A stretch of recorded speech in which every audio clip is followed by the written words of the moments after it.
Dr. Jonathan John Mitchell stepped off the small airplane onto the remote airstrip carved into the Peruvian highlands, the thin air, at 12,000 feet, immediately reminding him that he was far from the comfortable emergency rooms of Chicago, where he had spent the past 5 years of his medical career. At 28, the young physician had volunteered for a 2-year assignment with Doctors Without Borders, seeking both adventure and a sense of purpose that had been missing from his urban medical practice.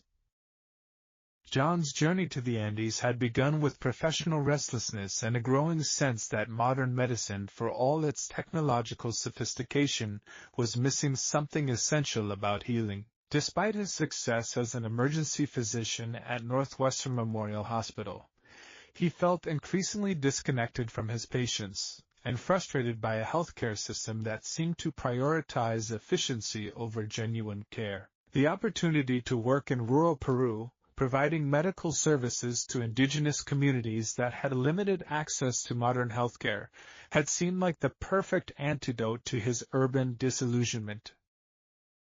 The assignment would take him to a series of remote villages in the Cusco region, where Quechua-speaking communities maintained traditional ways of life while struggling with poverty, limited infrastructure, and health challenges that ranged from basic nutrition and sanitation issues to complex medical conditions that required advanced treatment. His role was to establish mobile clinics, train local health workers, and provide emergency medical care while respecting cultural practices and traditional healing methods. His first assignment was in the village of Pisac, a community of about 800 people nestled in the sacred valley of the Incas. The village was famous for its ancient terrace agricultural sites and its weekly market that attracted tourists from around the world. But behind the picturesque facade, residents struggled with the same health and economic challenges that faced indigenous communities throughout the Andes. It was during his second week in Pisac that John first encountered Mama Wira, the woman who would transform his understanding of healing, love, and the possibilities for bridging two very different worldviews. The meeting took place during a medical emergency that would define both his approach to practicing medicine in Peru and his relationship with traditional healing practices. John had been called to treat a young child who was suffering from what appeared to be severe pneumonia, complicated by altitude sickness and malnutrition. Western medical protocols called for immediate evacuation to a hospital in Cusco, but the family was reluctant to leave their village and skeptical of modern medical intervention. The situation was tense, with the child's condition deteriorating while family members consulted among themselves about the best course of action. That's when Mama Wira appeared. At 54, she was the village's most respected curandera, traditional healer, a woman who had inherited her shamanic gifts from her grandmother and had spent over 30 years studying the medicinal properties of Andean plants while also learning to navigate the spiritual dimensions of healing that were central to Quechua worldview. Mama Wira was strikingly beautiful in the way of highland indigenous women, with long black hair streaked with silver, weathered hands that spoke of decades of gathering healing plants, and dark eyes that seemed to see far more than the physical world. She wore traditional dress, a woven skirt and embroidered blouse that indicated her status as a spiritual leader, and carried herself with the quiet authority that came from being trusted with the most sacred responsibilities of her community. "Doctor," she said in careful Spanish, approaching John as he examined the child, "this boy's illness has both physical and spiritual causes. Your medicine can help his body, but his spirit also needs healing. Perhaps we can work together?" John's medical training had taught him to be skeptical of traditional healing practices, viewing them as potentially dangerous superstitions that could interfere with proper treatment.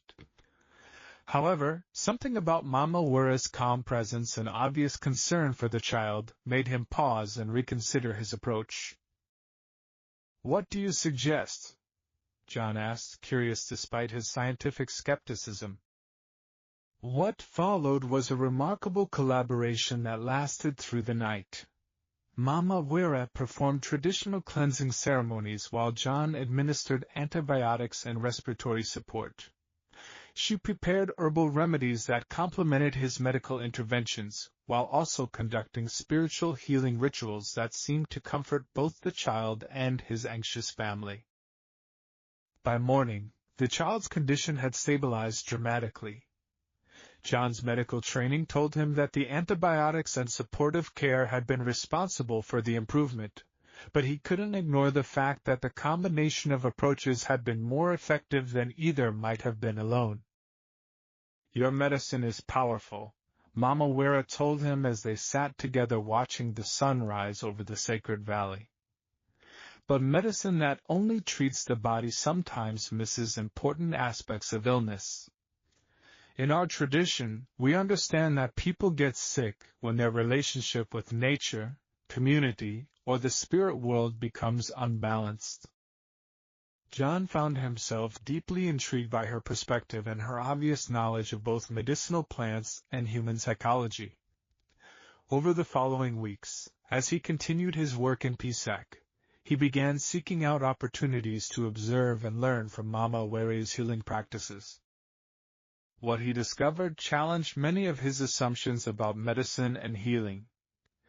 Mama Wira possessed an encyclopedic knowledge of local plants and their medicinal properties, much of which had been validated by modern pharmacological research. More importantly, her approach to healing emphasized the importance of treating the whole person, addressing not just physical symptoms but also the social, emotional, and spiritual factors that contributed to illness.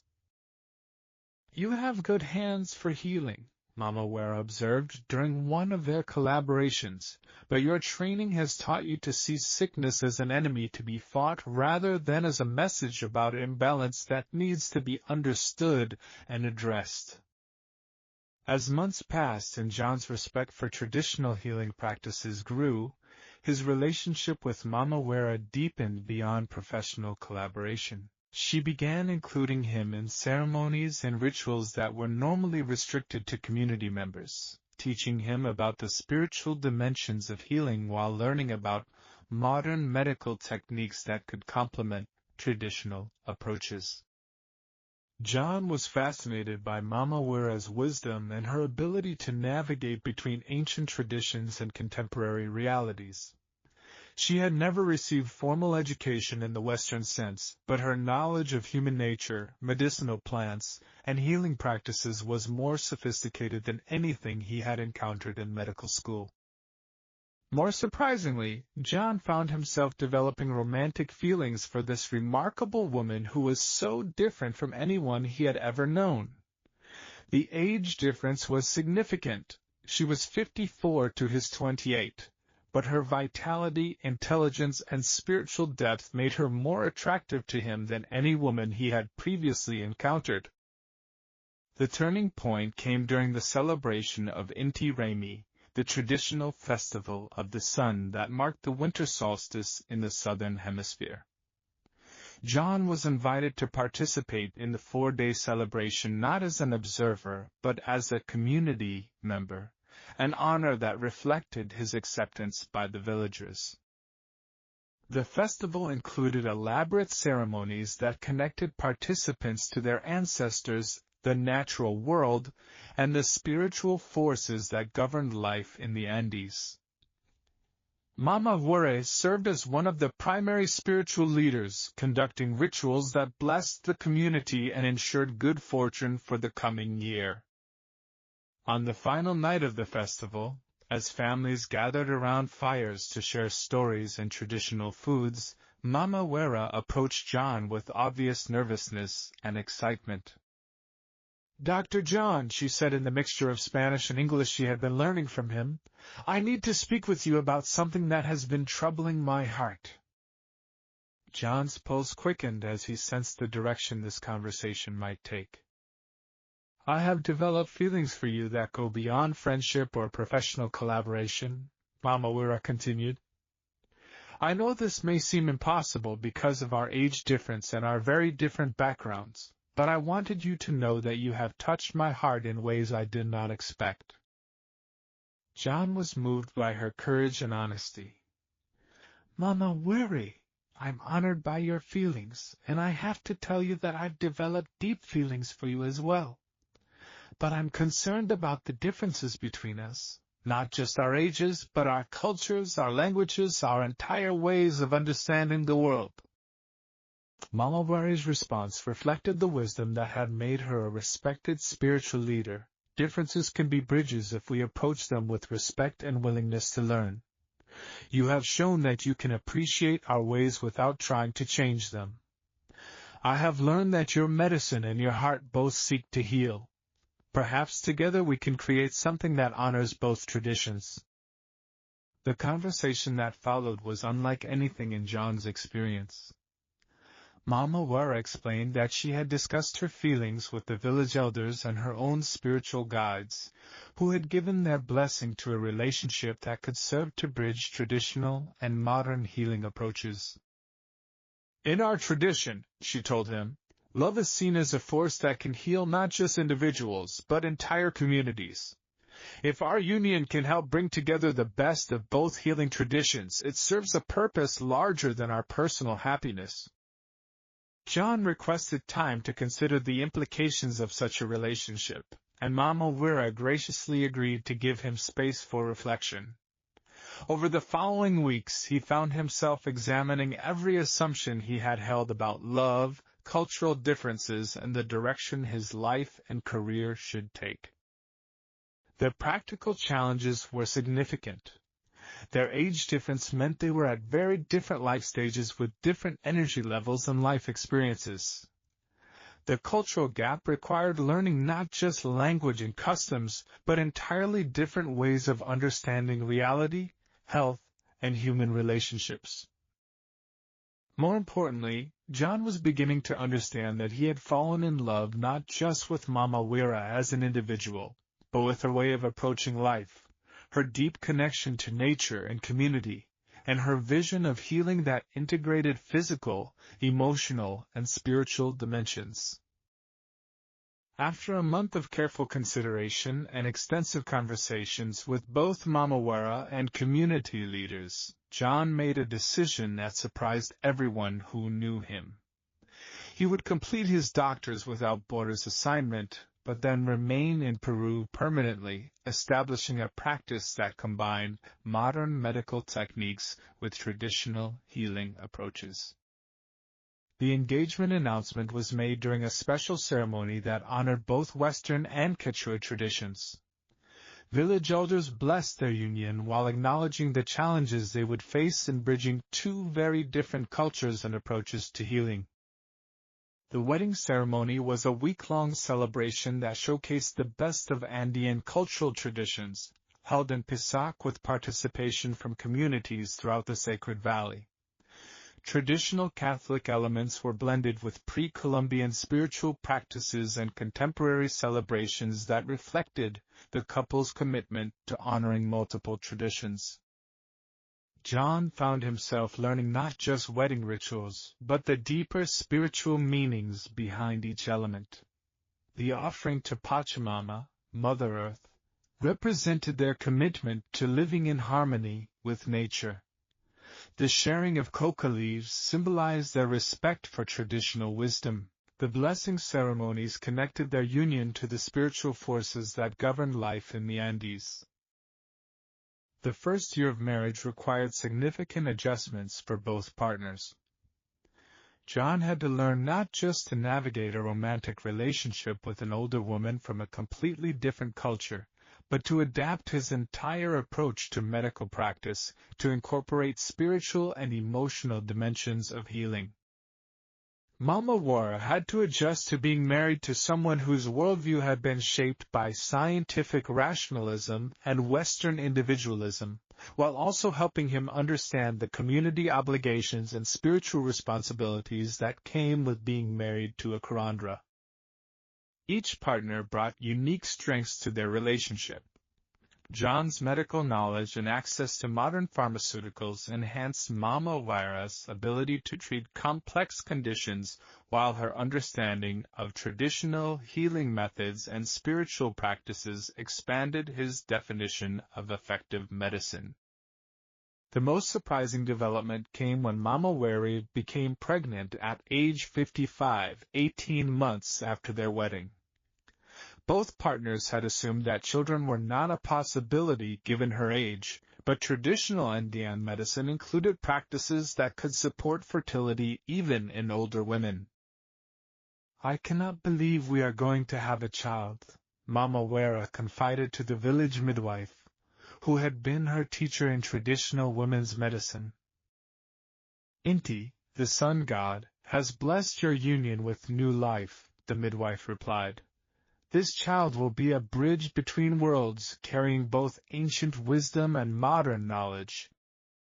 The pregnancy proceeded according to traditional practices, with Mama Wara receiving care from village women who had experience with births while also consulting with John about any medical concerns. The entire community participated in preparing for the baby's arrival, following customs that emphasized collective responsibility for children's welfare. The baby, a healthy girl they named Sumakinti, beautiful son, was born during the spring planting season. John was present for the delivery, which took place in their home according to traditional practices, an experience that transformed his understanding of birth as both a medical event and a spiritual passage. Sumak's arrival was celebrated throughout the region as a symbol of successful cultural bridge building and hope for the future.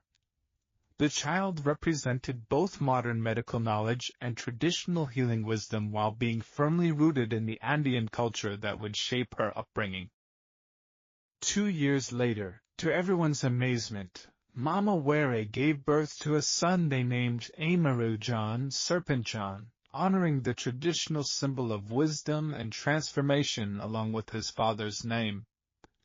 The arrival of 2 children created new challenges but also brought tremendous joy to their household and the broader community. The children grew up trilingual, speaking Quechua, Spanish, and English with equal fluency. They learned traditional healing practices alongside modern medical knowledge, developing skills that positioned them uniquely to serve as bridges between indigenous and Western healing traditions. John's medical practice had evolved into something unique in Peru, a clinic that seamlessly integrated modern medical techniques with traditional healing approaches. Patients received both pharmaceutical treatments and traditional plant medicines, both physical examinations and spiritual cleansings, both psychological counseling and traditional ceremonies. The success of their integrated approach attracted attention from medical schools and international health organizations. John began training other doctors in culturally competent medicine while Mama Wera taught traditional healing methods to healthcare workers who wanted to serve indigenous communities more effectively. John's relationship with his American family had evolved significantly over the years. His parents and siblings had initially been bewildered by his choices, but visits to Peru had won them over. They could see that John was more fulfilled and purposeful than he had ever been, and they were fascinated by Mama Wera's wisdom and charmed by their grandchildren. John has found his calling, his mother told friends back in Chicago. He's not just practicing medicine in an exotic location, he's creating something entirely new that combines the best of both healing traditions.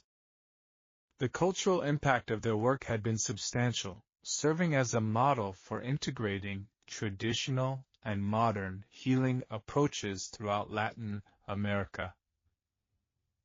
Their clinic had become a destination for medical students, anthropologists, and healers who wanted to understand how different healing traditions could work together. Most importantly, John and Mama Wera's marriage had become a symbol of successful cross-cultural relationships that honored both partners' backgrounds while creating something new.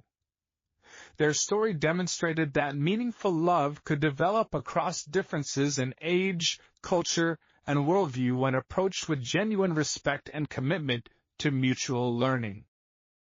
As John approached his 35th birthday and Mama Wira her 60th, they often reflected on the medical emergency that had brought them together.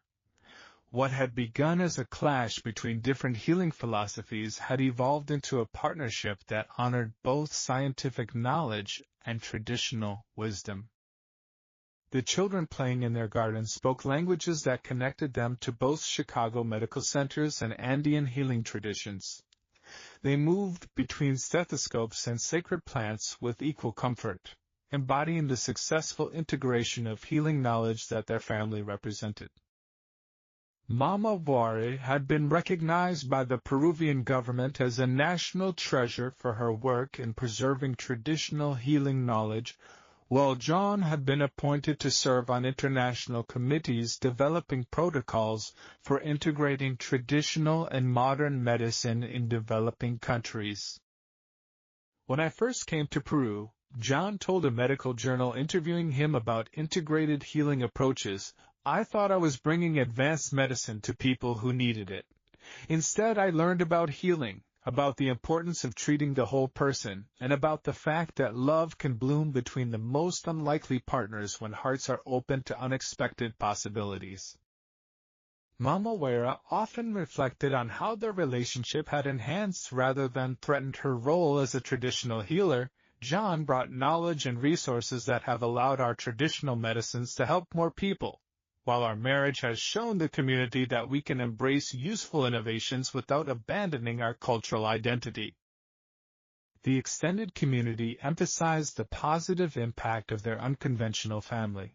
Dr. John and Mama Wira show us that healing takes many forms and that love can unite different ways of understanding the world. Their children are growing up knowing that they can honor both traditions and that what matters is serving others with compassion. As the sun set behind the peaks of the Andes, visible from the windows of their clinic built in traditional architectural style but equipped with modern medical equipment, Dr. Jonathan Mitchell felt the deep satisfaction of a life that had found meaning through the integration of professional calling and unexpected love. The emergency physician who had come to Peru seeking adventure had instead discovered that the most important healing work involved bridging different worldviews and creating new forms of medicine that honored both scientific rigor and traditional wisdom. His story continued to inspire discussions about cross-cultural medicine, intergenerational relationships, and the possibilities for finding purpose through love that transcends conventional boundaries. The village where his transformation had begun remained central to his daily life, but it had become much more than a place of medical practice. It was where he had learned that healing involved not just treating symptoms, but addressing the spiritual and emotional imbalances that contributed to illness, and where he had been welcomed into a way of life that valued both innovation and tradition. His legacy would live on not just in the integrated medical practices he had helped develop and the healers he had trained, but in the children who carried both modern medical knowledge and traditional healing wisdom, in the clinic that continued to serve as a model for culturally competent healthcare, and in the demonstration that love could flourish between the most unlikely partners when nurtured with respect, commitment, and shared dead. Dead. The Curandera who had first caught his attention with her wisdom and healing abilities had become his partner in proving that the human heart was capable of healing as profound as any medicine, creating new forms of practice and family that honored both scientific achievement and spiritual tradition while building hopefully toward a future where different healing traditions could work together to serve all of humanity.